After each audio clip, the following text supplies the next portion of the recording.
శంకాయ కొట్టకూడదు. నేను శిలాఫలకం వేసేసిన కాబట్టి అరుణమ్మ చేస్తే ఆయనకు అవమానం అవుతుందంట. అంటే మాకు అవమానం కాలేదా? నన్ను పిలవకుండా నువ్వు నీ పేరు పెట్టుకుని నువ్వు శంకాయ కొట్టినావు కదా శిలాఫలకానికి రాత్రి. అంటే ఒక పార్లమెంట్ సభ్యురాలు, ఒక మహిళను నువ్వు అవమానించలేదా? ఒక మహిళనే కదా ఏం చేస్తారు? ఇంతమంది గుండాలను పంపించండి ఆ మీకి. ఇంతమంది గుండాలను ఆమె వెళ్ళిపోతుందే కదా నువ్వు ధైర్యం చేసి పంపించినావు.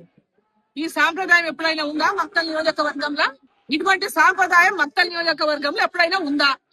కొత్త సాంప్రదాయాన్ని ఈరోజు మక్తల్ నియోజకవర్గంలో చూస్తున్నాం. ఓ కొత్త సాంప్రదాయాన్ని ఈరోజు మక్తల్ నియోజకవర్గంలో వీళ్ళు ప్రవేశపెట్టిండ్రు మంత్రి గారు. ఈ మక్తల్ నియోజకవర్గంలో మంత్రిగా అయినటువంటి శ్రీహరి గారు ఒక కొత్త ప్రాక్టీస్ ని మొదలు పెట్టిండు. కొత్త ప్రాక్టీస్ ఏంటంటే మా మీద దాడికి పంపడం.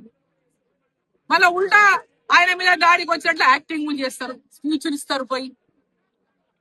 ఈ విధమైనటువంటి ప్రవర్తన గతంలో ఎక్కడ లేదు, ఎన్నడూ కూడా ఈ నియోజకవర్గంలో జరగలేదు.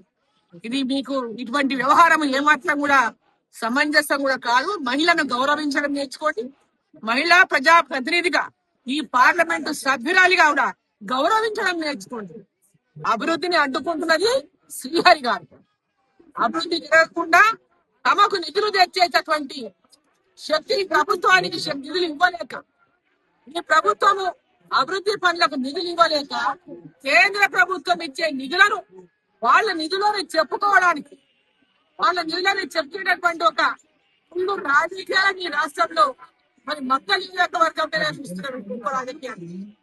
మరి నీళ్ళు కేకలు మంత్రి గారు రాకండి. నువ్వు తాపి పంపిన వాళ్ళు ఎట్లా వాళ్ళు వస్తున్నారో బాగా చూడండి. నువ్వు తాపి పంపిన వాళ్ళు నేను భయపడాను. మీడియా వాళ్ళని పక్క జరుగుతా వాళ్ళు ఏం చేస్తారో చేయమని చూద్దాం. మేము దాడతో కొడతారా, కత్తులతోనో పొడుస్తారా, దేంతోనో పొడుస్తారా, పొడవమని దాడి కూడా తయారు. ఇటువంటి వాళ్ళని మస్తు మంది చూసాను నా జీవితంలో. రాయలసీమ గుండాలకే నేను భయపడలేదు.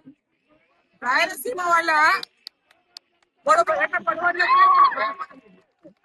రాయలసీమ వాళ్ళ బర్సలకే నేను భయపడలేదు. బర్సలు తీసుకొని కొడవళ్ళు తీసుకొని గొడ్డళ్ళు తీసుకొని నీకొస్తే కూడా ఎదురు నిలబడి ప్రజల కోసం పోరాటం చేసింది నీకే అరుణమ్మ. ఇట్లాంటి తాగుబోతులను పంపిస్తే ఇలా భయపడతా అనుకుంటే నీ కళ. ఆ కళ బంద్ చేసుకో. అభివృద్ధి పట్ల ఆలోచన చేయి. అభివృద్ధి గురించి ఆలోచన చేయి. కలిసిరా, నాతో పాటు కలిసిరా. కేంద్రం నుంచి ఏం కావాలో అక్క కేంద్రం నుంచి ఇది కావాలని అడుగు, పోయి పనిచేద్దాం. అంతేగాని ఇటువంటి రాజకీయాలు మానుకోరని శ్రీహరి గారికి నేను ఈరోజు ఈ యొక్క మీడియా ద్వారా వారికి కూడా విన్నపం చేస్తున్నాను.